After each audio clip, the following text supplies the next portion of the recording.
So ayun na nga bro iniina habang nagde-deliver ako di sa may bagasbas ay may nabistado ako din taga Samoya. Kumakain nga sila dito kasama yung pamilya nila. Tapos nung nakita niya nga ako inaya niya akong kumain. Makisalo na daw ako sa dinner nila. Ako naman pag mga ganitong pangyayari ay mahiyain talaga ako. So sobrang mahiyain ko nga hindi ko tinanggihan. Nauna pa nga akong umupo dun sa mga hinihintay nila. Tapos nung dumating na yung mga hinihintay nila ay nagsimula na nga kaming kumain. Grabe yung order nila. Sobrang dami ba naman ang hinain. May pansit, may chicken, may vegetable salad at kung ano-ano pa nga. Pero lang, ang totoo kasi niyan, tumawag si Kuya Ujin. Kaka-out ko lang nga din, galing work niyan. Sabi niya nga sa akin, dumiretso na ako dito sa Caterines kasi andito sila nanay. Magpapakain to si Kuya kasi babalik na naman to ng ibang bansa. Ito nga pala si Kuya Ujin sa kayo magiging asawa niya, si Ate Jonah. Ang plano nga nila dito sa Pinas ay magpapakasalan sila para may isama na ni Kuya Ujin yung mapapangasawa niya sa ibang bansa para doon na sila makapagtrabaho at makapag-ipon sa future nila. Masarap ikwento ng kwento nila kasi ang ending, ikakasal na sila. Ito yung patunay na kahit magkalayo kayo, ay bahala kayo.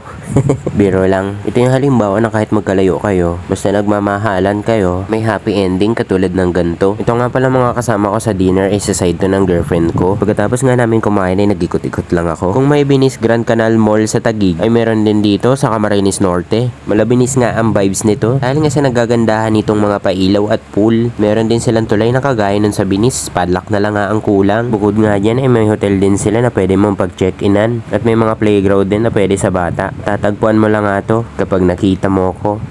Kasi dadalhin kita dito. Alandi mo oy, sirit man ang imong pututoy. O baka maniwala man ka mo. Pwede nino i-check.